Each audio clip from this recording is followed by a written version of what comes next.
남편에게 박해를 받으며 교회를 다니던 한 자매님이 계셨습니다. 목사님이 와서 상담을 합니다. 목사님, 제 남편이 제가 교회에 나가면 저를 죽이겠답니다. 목사님이 제가 자매님을 위해서 기도하겠습니다. 믿음을 가지십시오. 하나님이 지켜주실 겁니다. 그리고 기도를 하고 돌려보냈습니다. 몇 주가 지났습니다. 그 자매님이 다시 상담을 왔습니다. 어떻게 지내셨나요? 네, 아직까지는 아무 사고 없이 잘 지내고 있습니다. 그런데 문제가 생겼습니다. 제 남편이 어저께는 좀 다른 말을 했습니다. 제가 교회에 계속 다니게 되면 목사님을 죽여버리겠답니다. 목사님이 이제 결심해야 될 때가 된 것 같습니다. 우리 자매님, 가정의 평화를 위해서 교회를 잠시 쉬는 것도 괜찮을 것 같습니다. 하고 충고를 하셨답니다. 우리 믿음이라는 것이 남에게 충고하고 남에게 훈수를 둘 때는 참 우리 믿음이 위대해 보이고 또 믿음의 결단들을 이렇게 잘 권면합니다.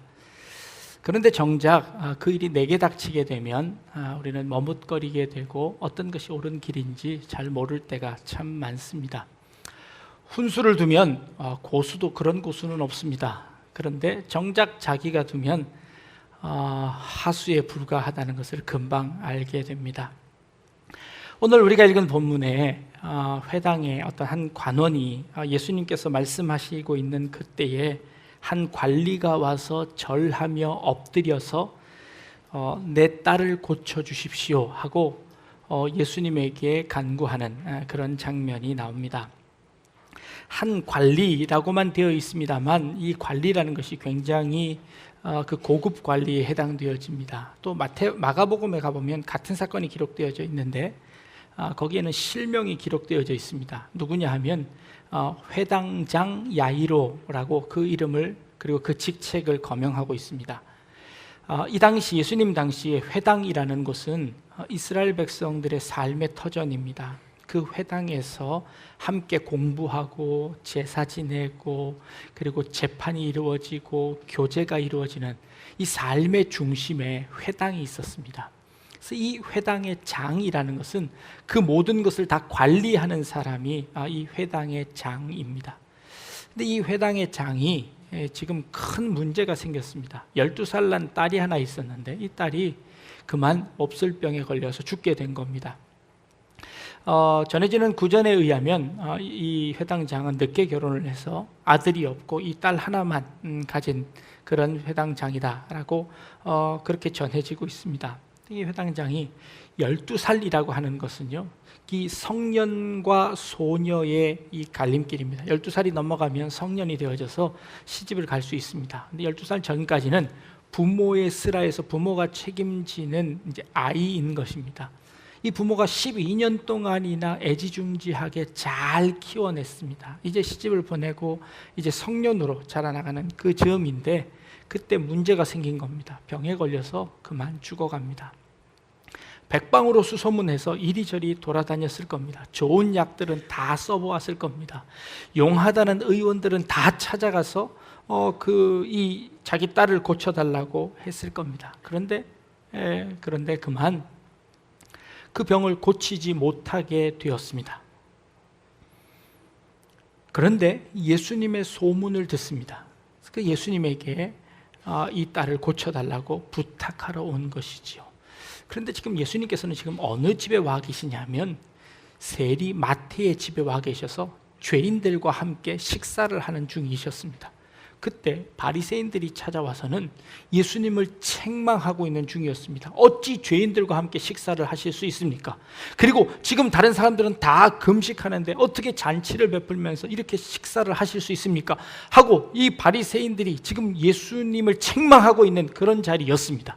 그런데 그 자리에 이 자기들의 지도자입니다. 그 바리새인들의 지도자 회당의 장인 야이로가 그 틈을 비집고 나와 예수님 앞에 무릎을 꿇고 내 딸을 살려주십시오 라고 구걸하는 겁니다. 애원하는 겁니다.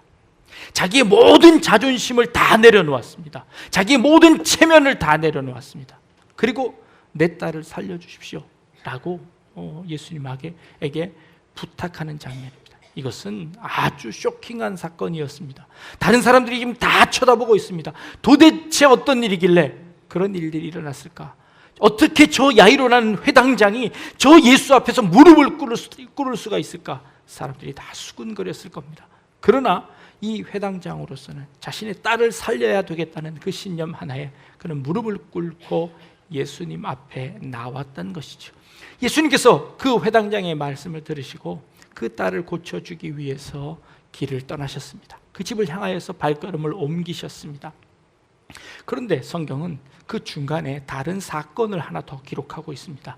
12년 동안이나 혈류병을 앓고 있던 한 여인이 예수님에게 찾아와 예수님의 옷자락을 만지는 사건을 오늘 같이 기록하고 있습니다. 혈루증이라는 것은 여인이 하혈을 하는 것을 의미합니다. 그 당시만 해도 의학기술이 많이 발달되지 않았기 때문에 이런 병들이 많았던 것 같습니다. 그런 병이 걸리게 되면 이 여인이 부정해질 뿐만 아니라 그 여인이 손을 닿는 모든 것까지도 부정하게 되어집니다. 옷을 빨아야 했고 종이 같은 것은 태워야 했고 소독을 해서 씻어야 했습니다. 그런 것을 숨기고 다른 사람에게 가까이 갈 수 없습니다. 나는 부정하니 나에게 오지 마십시오. 내 손이 닿거나 나와 몸이 닿는 사람은 그 사람도 하루 동안 부정해집니다 라고 해야 하는 그런 병이었습니다. 12년 동안 좋다는 병원은 다 찾아다녔을 겁니다. 그런데 많은 병원에 많은 의사들을 찾아갔지만 그 병을 나을 수가 없었습니다. 탈무드에 보면 이 혈류증을 고치는 10가지의 치료법이 기록되어져 있습니다. 그 당시 아마 이 병이 많았던 것 같습니다. 그 중에 몇 가지를 소개하면요, 이런 방법이 있습니다. 한 가지는 타조의 알을 태워서 젤을 만든 다음에 그 젤을 배 조각에다가 곱게 싸서 그것을 몸에 지니면 그 혈류병이 낫는답니다. 이런 치료법이 있었습니다. 또 다른 한 치료법은 흰 암나귀의 대변 속에서 소화가 덜 된 보리알을 찾아서 그것을 씻어서 먹으면 효험이 있답니다. 네, 하여튼 이상한 치료법들이 많이 있었습니다. 아마도 의학이 발달되어 있지 않으니까 이런 민간요법들이 그런 증명되지 않은 여러 가지 방법들이 있었을 겁니다. 그 방법들을 이 여인은 12년 동안 다 시도해 보았을 겁니다. 그리고 좋다는 의원들을 다 찾아가 보았을 겁니다. 그런데 낫지 않았습니다. 그런데 이 여인이 소문을 듣습니다.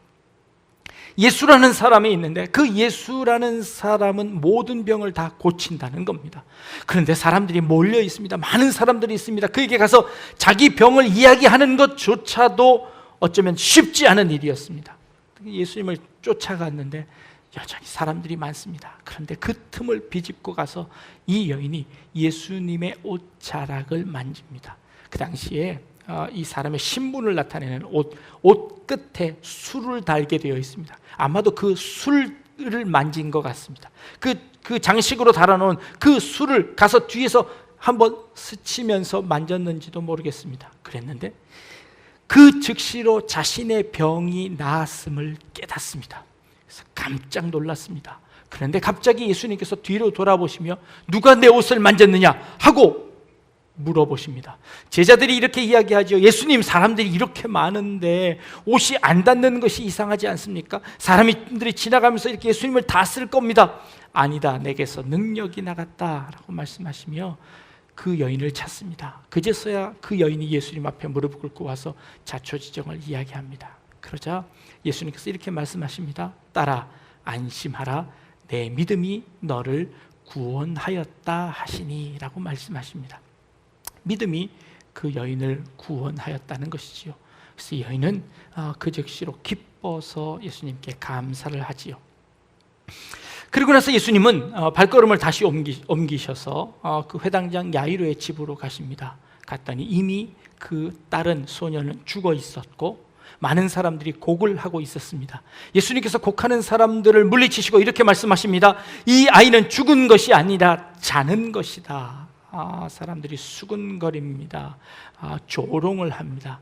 그런데 예수님께서 그 소녀에게 손을 잡아 일으키시며 따라 일어나라 달리다 쿰이라고 말씀하십니다. 그러자 그 소녀가 그 자리에서 일어나며 예수님을 맞이합니다. 예수님께서 먹을 것을 이 아이에게 가져다 주어라 라고 말씀하시며 그 아이를 살려내시는 장면입니다. 지금 이 두 가지 사건에서 예수님께서 기적을 베푸셔서 그 기적을 통하여서 사람을 살려내는 일들을 하셨습니다. 많은 사람들이 성경에 나오는 기적들을 믿으려 하지 않습니다. 이것은 그저 후대의 사람들이 예수님을 미화하기 위해서 만들어 놓은 신화에 불과한 것이지 그것은 사실이 아니다라고 이야기합니다. 그러나 그들에게 뭐라고 답해 줄 말은 없습니다. 천지를 만드신 하나님께서 고작 그것 하나 하시지 못한다면 그분은 하나님이 아니실 겁니다. 하나님의 능력을 의심하는 것 자체는 우리가 뭐라고 말할 수 없습니다. 믿음이 없어서 그럴 겁니다. 그러나 믿음이 있는 우리들은 이 예수님께서 하신 이 일들을 믿습니다. 그러면 이 예수님께서 하신 이 일들이 과연 우리의 삶 가운데서도 그렇게 이루어질 수 있을까요? 여러분들은 그런 믿음이 있으신가요? 예수님은 우리의 모든 것들을 다 책임지시고 모든 것들을 다 치유하시고 우리를 살려내실 수 있다는 믿음이 여러분들에게는 있으신가요? 우리 여러분들의 신자들에게, 성도님들에게 한번 질문합니다. 할 수 있거든이 무슨 말이냐? 믿는 자에게는 능치 못할 일이 없느니라 라고 말씀하십니다. 그리고 주님께서 말씀하십니다. 겨자씨 하나 같은 믿음만 있으면 저 산을 옮겨서 저 바닷 가운데 있게 할지라도 그대로 될 것이라 라고 말씀하셨습니다. 내게 능력 주시는 자 안에서 내가 모든 것을 할 수 있습니다 라고 고백하기도 합니다.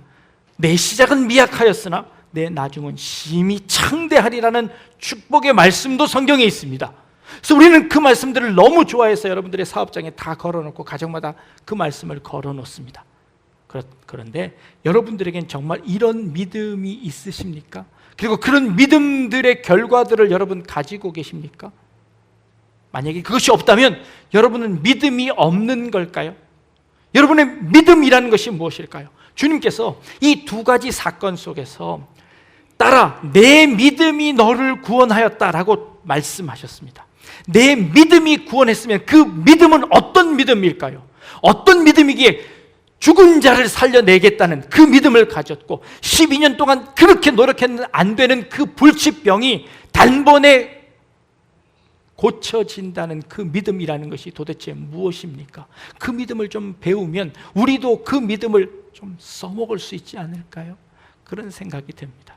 만약에 우리 가운데 그 믿음이, 그 일들이 일어나지 않으면 우리는 믿음이 없는 걸까요? 빌립보서 4장 13절에 사도 바울이 이렇게 고백합니다. 내게 능력 주시는 자 안에서 내가 모든 것을 할 수 있다고 말입니다. 믿으면 모든 걸 다 할 수 있을까요? 그 모든 걸 다 할 수 있는 믿음이라는 것은 도대체 무엇일까요? 빌립보서 4장 13절의 바로 앞절 11절을 보면요, 이런 말씀이 있습니다. 제가 읽어드리겠습니다. 내가 궁핍함으로 말하는 것이 아니니라. 어떠한 형편에든지 나는 자족하기를 배웠노라. 나는 비천에 처할 줄도 알고 풍부에 처할 줄도 알아. 모든 일, 곧 배부름과 배고픔과 풍부와 궁핍에도 처할 줄 아는 일체의 비결을 배웠노라. 그리고 나서 나오는 말씀이 내게 능력 주시는 자 안에서 내가 모든 것을 할 수 있다라는 말씀이 나옵니다. 그러면 믿음 안에서 모든 것을 할 수 있는 그 모든 일은 무엇일까요? 바로 전에 이 사도 바울이 이야기했던 내가 풍부에도 처하고 내가 궁핍에도 처해봤는데 그 풍부와 궁핍이 하나님의 일을 하는 것이 아니더라는 겁니다. 내가 많이 가져보았는데 그 많이 가진 것으로 하나님의 일을 할 수 있는 것이 아니라 내가 아무것도 없어서 궁핍해봤는데 그 궁핍함이 하나님이 하시고자 하는 일을 막지 못하더라라는 것입니다. 우리의 어떤 환경도 하나님께서 하시고자 하는 그 일들을 막을 수 없고 하나님이 행하시는 그 일들은 반드시 이루어진다는 것이죠. 그 반드시 이루어지는 그 일은 나의 형편과도 상관없이, 나의 잘남과 나의 못남과 상관없이, 내가 가지고 못 가지고 상관없이 나를 통해서 하나님의 능력이 나타나더라라는 것입니다. 그러므로 나는 내게 능력 주시는 자 안에서 모든 것을 할 수 있느니라 라는 고백이 이 사도 바울의 믿음의 고백이었습니다. 그런데 우리는 믿음을 오해할 때가 참 많습니다. 믿음이라는 것이 마치 나의 강한 신념, 하나님을 향한 나의 열심, 열정을 믿음으로 착각할 때가 참 많습니다. 제가 이런 책 제목을 한번 보았습니다. 하나님의 보좌를 흔드는 기도라는 책 제목을 보면 참 너무 멋있습니다. 하나님의 보좌를 흔드는 기도입니다. 하나님의 보좌를 흔들면 어떻게 될까요? 하나님이 무서워하실까요? 아니면 하나님이 재밌어 하실까요? 하나님의 보좌를 흔들면 하나님이 기도를 응답해 주시나요? 그러면 응답해 주시는 이유는 무엇인가요? 그만 좀 흔들어라, 내가 네 소원 들어주마 라고 하시면서 하나님께서 그 소원을 들어주시는 걸까요? 이 기도는 마치 나의 열심을 좋은 것으로 포장하는 것입니다. 나의 열정을, 나의 소망을 그것으로 포장하면 하나님께서 그 소원을 들어주실 것이다 라고 믿는 것이라는 것이죠. 그것은 믿음이 아닙니다. 그것은 무모한 맹신에 불과한 것이죠. 참된 믿음이라는 것이 무엇입니까? 하나님께서 하시는 그 일이 무엇이든 간에 내 삶 가운데 이루어지기를 기다리는 것이지요. 몸이 아픈 사람들 중에서 낫지 않기를 바라는 사람들이 누가 있겠습니까? 몸이 불편한 몸들이 빨리 어서속히 완쾌되어지기를 바라지 않는 사람들이 누가 있겠습니까? 그러면 그 믿음을 향하여서 나는 믿습니다. 나는 아프지 않을 겁니다.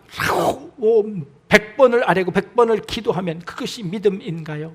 아니요. 그것을 뛰어넘는 것이 믿음입니다. 내가 아프더라도 나의 이 아픔이 하나님의 일을 하는 데에 방해가 되지 않습니다. 나의 이 부족함이, 나의 이 못남이 하나님의 일 하시는 그 일에 장애가 되지 않습니다. 나의 이 부족함을 통해서 하나님의 일이 막혀지는 것이 아니라 그것과 상관없이 행하시는 하나님의 놀라운 일들을 내가 기대합니다. 내가 그 하나님을 믿습니다. 그 하나님이 내 안에 계십니다. 그 하나님을 의지하고 나아갑니다 라는 것이 진정한 믿음이라는 것이지요. 회당장이 자기의 모든 체면을 다 내려놓았습니다. 자기의 제자들이 거기에 있었습니다. 자기의 수하에 있는 사람들이 거기서 예수님을 지금 책망하고 있었습니다. 그런데 그는 그 모든 체면들을 내려놓고 주님 앞에 무릎 꿇습니다. 주님이시면 하실 수 있습니다. 주님만이 하실 수 있습니다 라고 주님 앞에 모든 것들을 다 맡겨드리는 겁니다. 주님 앞에 다 내려놓는 겁니다. 이것이 진정한 믿음입니다. 내가 내 일들을 내 힘으로 다 해보았습니다. 12년 동안 안 해본 것이 없이 다 했습니다. 그러나 내가 할 수 있는 것이 아무것도 없었습니다. 하나님이 하셔야만 하실 수 있습니다. 하나님이 하실 수 있도록, 주님이 행하실 수 있도록, 주님이 하실 수 있도록 그것을 내어드리는 겁니다. 내 계획들이 있었습니다. 내가 할 수 있는 내 힘이 있습니다. 그것 다 내려놓고 주님 앞에 구하는 것, 이것이 믿음입니다. 하나님의 보좌를 흔들어서 내 소원을 이루어내는 것이 아니라 그 소원까지도 주님 앞에 내려놓고 이 모든 것들을 통하여서 하나님의 뜻이 이루어지기를 원합니다. 이 모든 것들을 통하여서 하나님의 뜻이 내 삶 가운데 펼쳐지기를 원합니다 라고 하나님 앞에 고백하고 그 욕심마저도 내려놓는 삶, 그것이 참된 믿음입니다. 두 사람은 병 고치기를 원했습니다. 그러나 주님은 그 믿음을 보시고 네가 오늘 구원을 얻었다라고 말씀하십니다. 너는 내 믿음이 너를 구원하였다라고 말씀하시는 이 믿음은 그저 우리의 욕심을 채우기 위한 우리의 열심을 의미하는 것이 아니라 주님이 누구신지, 하나님이 누구신지 깨닫고 그 하나님께서 하실 그 일들 앞에 우리의 모든 것들을 포기하고 내어놓는 그런 참된 믿음임을 우리가 깨달아야 하는 것이지요. 이 자리에 참석하신 우리 모든 성도님들, 이 믿음의 경지까지 이룰 수 있기를 원합니다. 여러분들의 모든 것들을 다 주님 앞에 고백하며 주님만이 하실 수 있습니다. 주님만이 하셔야 됩니다.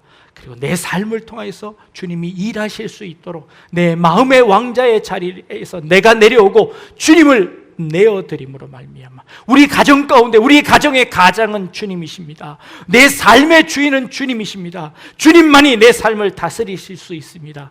주님 앞에 나의 모든 것 내어놓고 주님의 그 은혜들을 기다리며 그 은혜로 말미암아 살아내시는 우리 귀한 성도님들 다 되실 수 있기를 주님의 이름으로 축복합니다. 기도하겠습니다. 따라 안심하라. 내 믿음이 너를 구원하였다 라고 말씀하시는 주님의 음성이 오늘 이 시간 우리 가운데 울려 퍼지기를 원합니다. 내가 고민하고 걱정하고 의심하고 염려했던 그 모든 것들 내 힘으로 되지 않음을 주님 앞에 고백합니다. 이제 주님께 다 내려놓고 주님의 선하신 뜻대로 내 삶 가운데 이루어지기를 원합니다. 그래서 우리의 그 믿음이 우리를 구원해내는 역사들이 일어날 수 있도록 인도하여 주옵소서. 감사드리며 예수님의 이름으로 기도드립니다. 아멘.